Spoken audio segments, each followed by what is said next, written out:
Welcome to Alaska Weather, a production of Alaska Public Media and the National Weather Service, Alaska Region. Produced and broadcast daily from the studios of KAKM, Alaska Weather provides complete forecasts, public, marine, and aviation for all of Alaska. Alaska Weather is made possible by the following sponsors.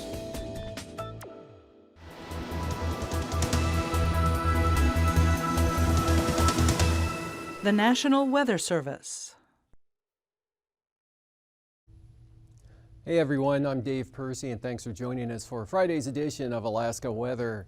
On the advisory chart here, we've got some fog advisories out for the northern southeast coast, not including the Haines area up the highway to Skagway, but for Juneau over to Angoon and those areas until about midnight tonight. That's for dense fog. That means visibility is down to a quarter mile or less.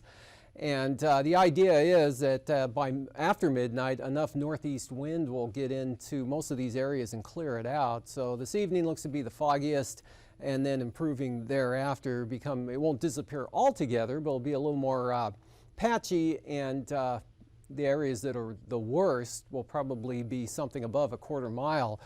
And up to the northwest here, we've got freezing rain advisories from the northern coast of the Seward Peninsula up across the northwest valleys there, as in the Selawik and Noatak valleys, and the western Arctic coast, mostly southwest of Wainwright here. That's for freezing rain. Been some reports of that around Kotzebue and other areas up in here. And those will be ending from south to northwest, with the areas down here ending over the next couple of hours. And then this will probably lingering to early tomorrow morning for the western Arctic coast, and then should end thereafter. On the satellite yesterday, pretty nice conditions here over the central and eastern interior. Looks very nice, south central Alaska down the Panhandle. There was a frontal boundary extending from the Chukchi Sea down across the southwest peninsula all the way down off the chart there. Low pressure right through here, and then a stronger front right in this area, with the very cold air aloft here. The deeper convection here. Back out to the west, the air at the surface is colder. It hasn't modified quite as much as this has, so this is showing up quite sharply, and that's associated with the upper level low, and that whole thing edging its way eastward. And you'll see today both frontal boundaries have come inland a little bit, or come eastward, but this one really beginning to weaken here. Did bring some areas of light rain from southwest Kodiak Island up to the north, kind of a mixture of rain and snow in the southwest interior. Was some rain reported up around the Nome area, Kotzebue, Kivalina. Kotzebue again had some freezing rain. It's kind of a mixture of precipitation all through this zone there, with amounts, so we're on the light side, breaks out a little bit. And this actually the cold front right there has passed across the Pribilofs. Temperatures down to freezing, snow showers moving in on the eastern Aleutians. And about 9 a.m. this morning, that frontal position was somewhere between False Pass and Cold Bay. Cold Bay still seeing southeast winds at 9 a.m. on the chart here. Cold Bay had southeast winds up about 30 miles an hour, while False Pass had westerlies at 20 miles an hour. So since then, the front's edged its way eastward. This one right through here, again, still some moisture with it, but not much in the way of wind at all. There are southerly winds, mostly in advance of the cold front there, and that keeping the mild air going northward out in that area. A little bit cooler behind this front, instead of the lower 40s down into the mid to upper 30s here over the southwest part of the state.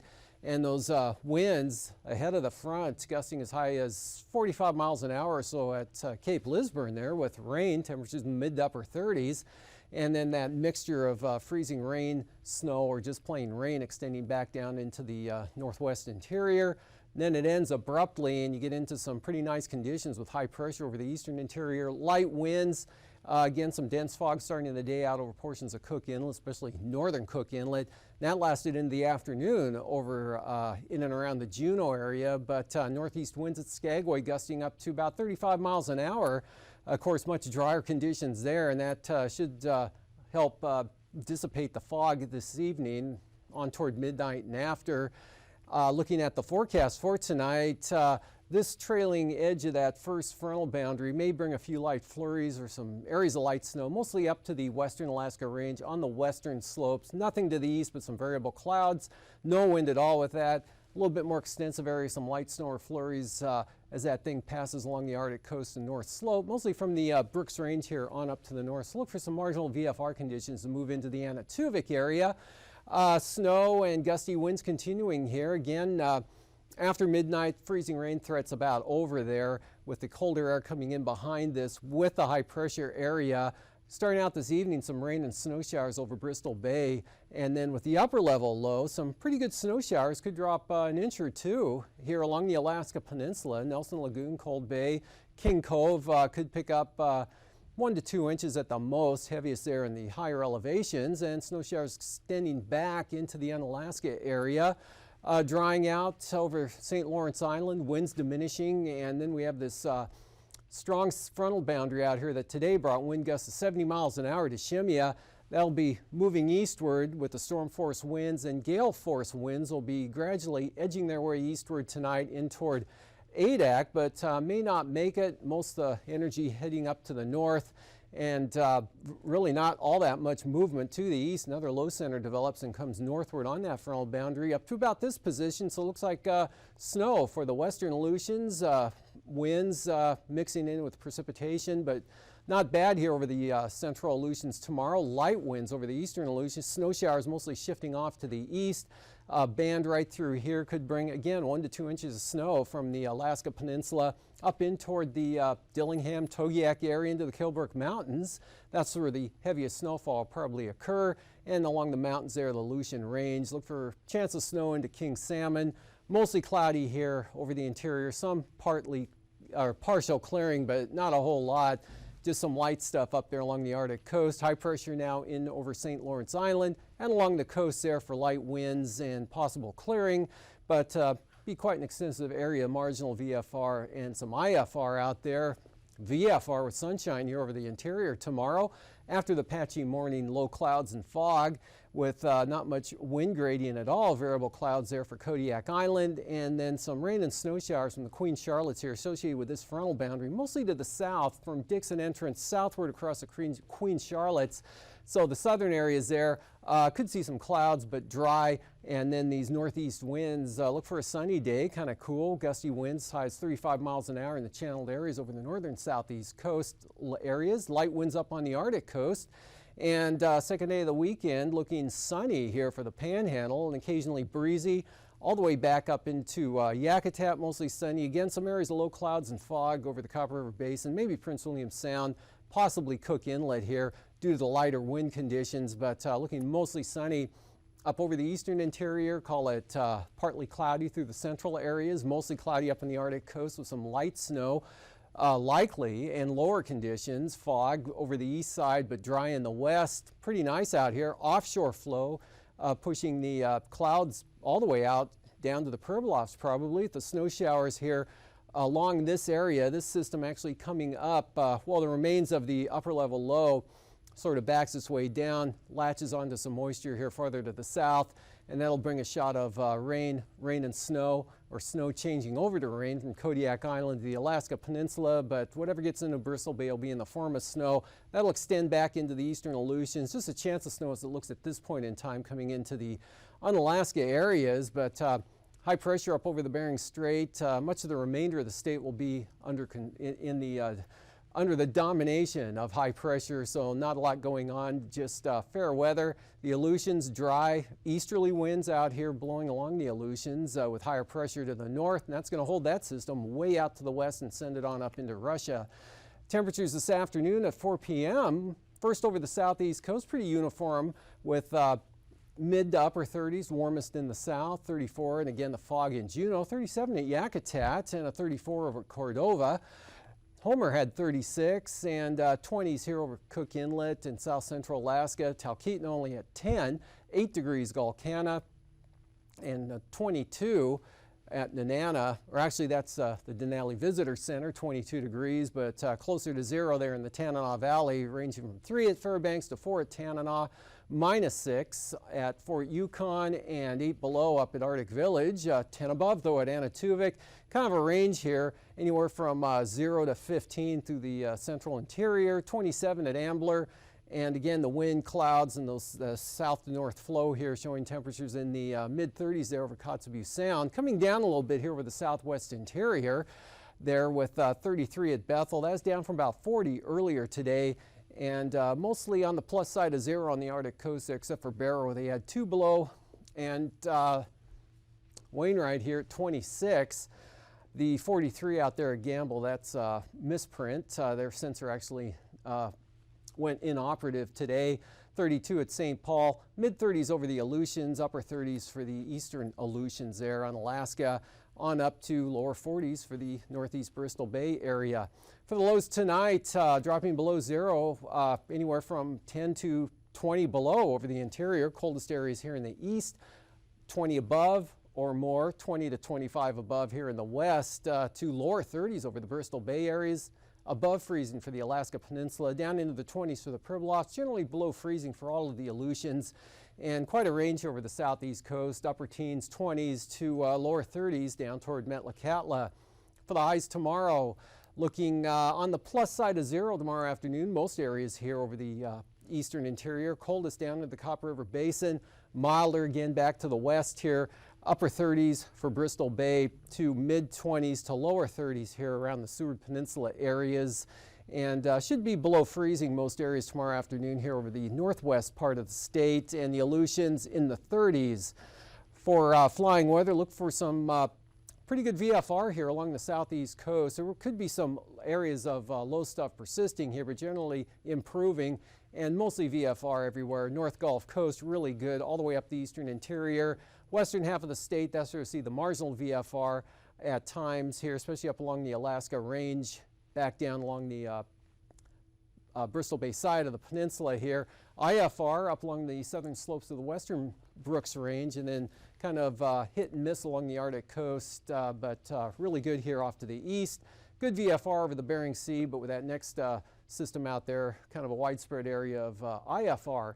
And for the passes, Anatuvik, marginal VFR, lowest on the southern approach, and Adigan, same forecast there, marginal at times. Lake Clark and Merrill should be VFR, either approach tomorrow, and rainy looking VFR, windy VFR through the weekend. Isabel looking really good, both tomorrow and Sunday, as is Mentasta, VFR, Tanita VFR, and for Portage, starting out IFR, mostly due to some morning low stuff. Either ceilings could be down to 200 to 300 feet like you saw today, or it could be some areas of fog, reducing visibilities under 5 miles, but that'll improve to VFR hopefully by late morning. And for Chilkoot and White, VFR. For the freezing levels, here's at both the surface and 2,000 feet, right up along or just south of the coastline here, and then cutting in across the central and south panhandle, and kind of a dip down here over the Alaska Peninsula, that colder air coming in with that upper level low, and then the south to north flow here ahead of that frontal boundary, pushing some warmer conditions back into the central Aleutians. And for tomorrow's icing, really just remnants of those frontal boundaries, keeping a threat of some icing possible here. Bristol Bay, the Alaska Peninsula, maybe extending up across eastern Norton Sound there, and maybe some of that as it shears off to the east may pop up around the Brooks Range there, but really nothing significant. All the heavier stuff is going to be out here to the west, with possible moderate out over the far western Aleutians. And looking at the upper level wind flow chart, again, that heavier stuff associated with a jet back out here to the west that's going due north well into the Arctic, and then the return flow coming down out of the Arctic through western North America there, well off to Ari. So we're left with high pressure aloft, except for this upper level low that's sort of lost its way in the flow here. So it's not going to be moving a whole lot, drift to the east and back, and again, it'll catch some of this moisture here in the southern branch of the jet stream and pull that back up into the peninsula, probably Kodiak Island, possibly on Sunday for some more wet weather there. Otherwise, no change over the remainder of the state. For 9,000 feet, high pressure, northern Bering Sea, all the way down to the eastern Aleutians. Light wind flow here to the east of that ridge center there, mostly from the north to south, but only 10 to 15 knots. Now on the west side of the high, Winds as high up to 75 knots here ahead of that frontal boundary that's staying out to the west there, and all that strong wind condition right up into the Russian Far East. About the same pattern at 3,000 feet. Wind's not quite as strong here, 50 to 55 knots, and a narrow band right through here. And then behind the front, really dropping off markedly. Northwesterlies 20 to 25, kind of a weak trough right through here, the low center possibly in this location, but winds quite light, mostly from the north over the interior, but only 5 to 10 knots, and westerlies 5 to 15 knots up there along the Arctic coast. And high pressure here over the Yukon. North to northeast winds on the light side, but should pick up enough here to, again, even at the surface, in areas, especially in the channeled areas there, to blow the low clouds and fog out, or at least keep it at a minimum after midnight tonight and through tomorrow, and probably through Sunday as well. Turbulence-wise, with that mechanical turbulence with the gradient oriented the way it is, offshore flow, look for light to isolated moderate chop here. Lynn Canal, Glacier Bay, maybe down to the Juneau area, back across Yakutat, include the Wrangell Mountains there, but pretty smooth by comparison.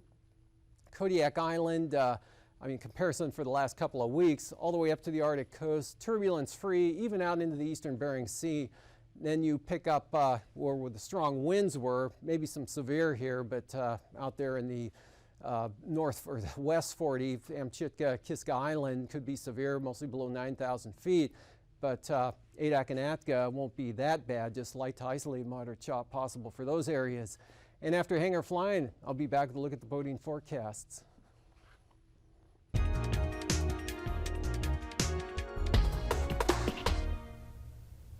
Good evening, I'm Harry Keeling on behalf of the Alaskan Aviation Safety Foundation and Alaska Public Media.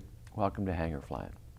This evening our guest is Mark Barker, a well-respected CFI in both fixed wing and helicopters. I've known Mark for probably 20 years, flew with him in the with him in Civil Air Patrol. Mark's a longtime Alaskan who's not only a CFI but a II, MEI, and an AMP and IA. Mark was with the state troopers for many years and also worked for the Anchorage and Bethel Fire Department. He's now the chief pilot for Tenalian Aviation.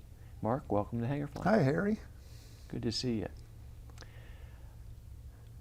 You know, in talking with Mark earlier, I made a comment that we really need to have more rotary wing people on this program, and I'm going to make an effort to do that in 2014. But let's start with you. Let's start with a description of the company you work for.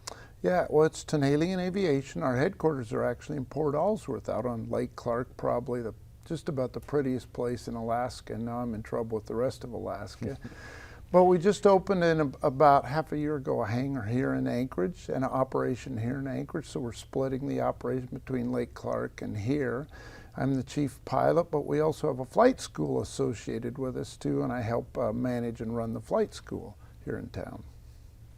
And how many people? Right now there's myself and the company owner, of course, and then we have a full-time charter pilot, but he also does all of our web stuff and a little bit of CFI, and we also have a full-time CFI. Like a lot of helicopter businesses, it's a seasonal operation, so during our busy summer season, if we need, we'll bring on more people. Okay.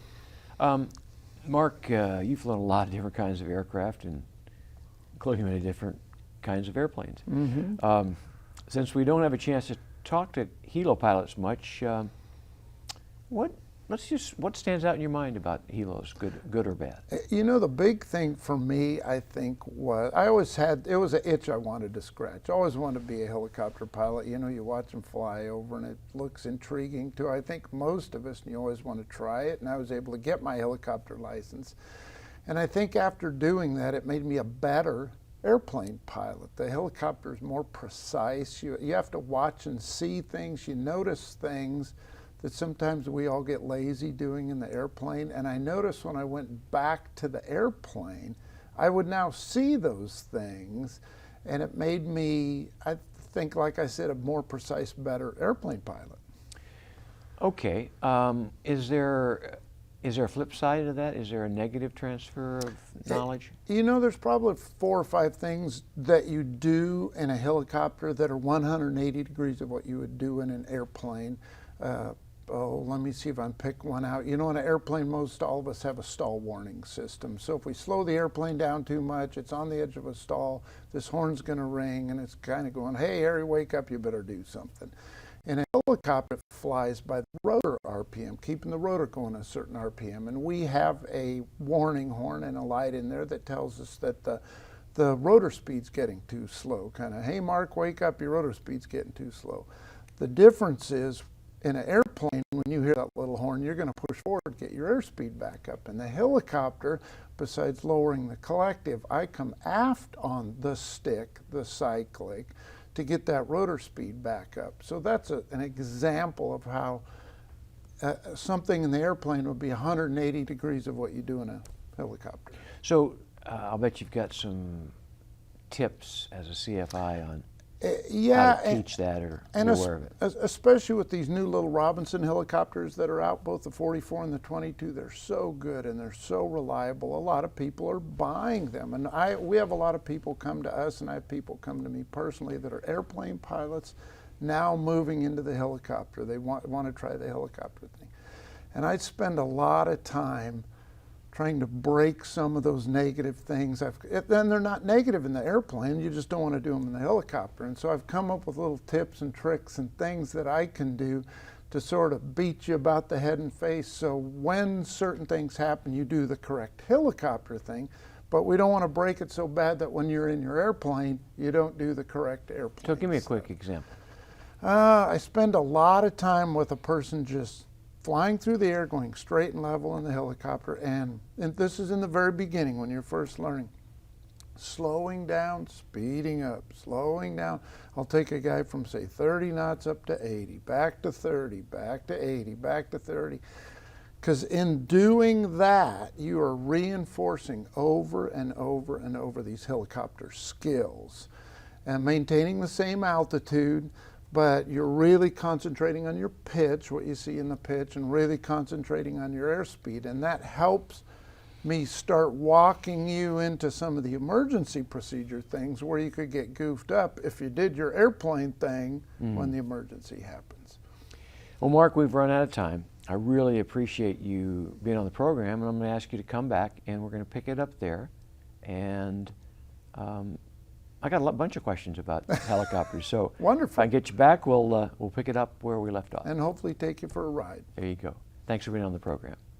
Ladies and gentlemen, I hope you enjoyed tonight's program. Tune in next time, and we'll get Mark back on the show. We'll talk a little bit more about helicopters. And till then, fly safe.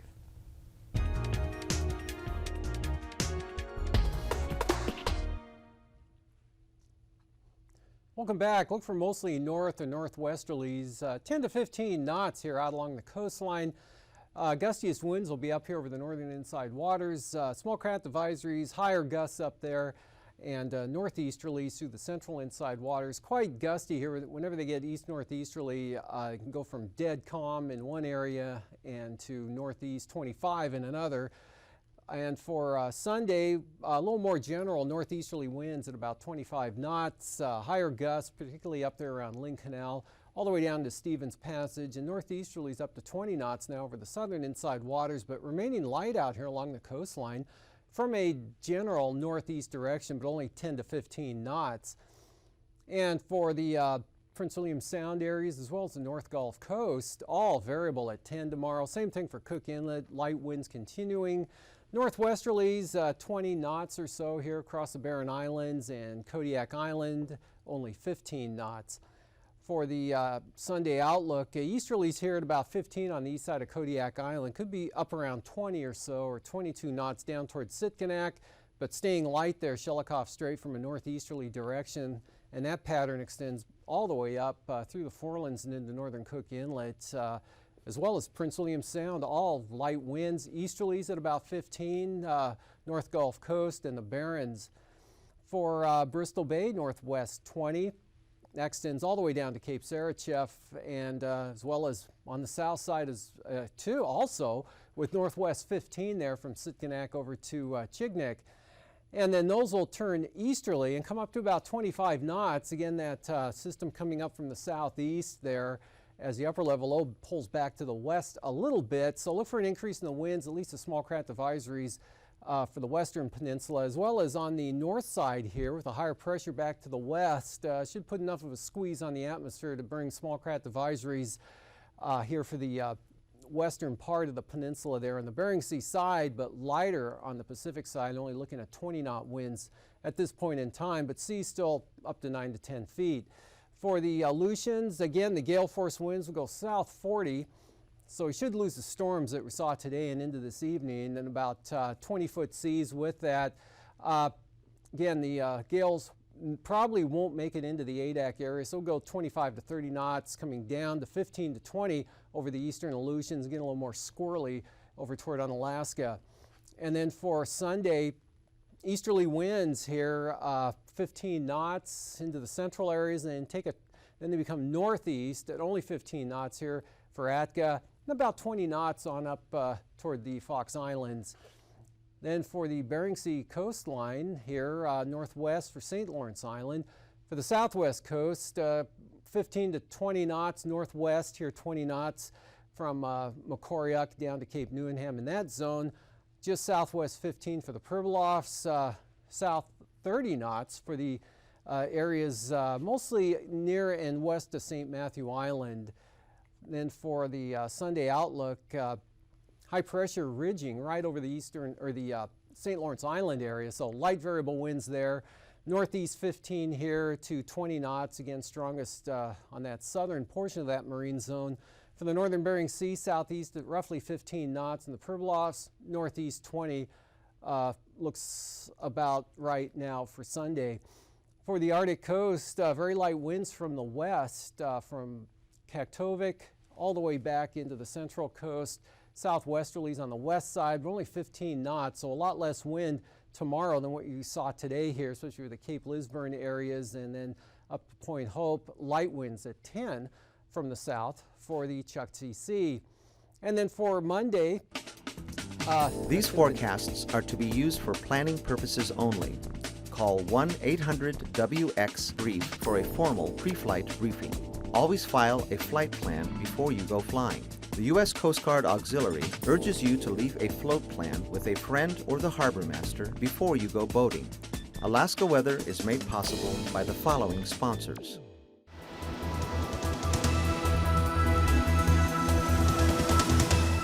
The National Weather Service.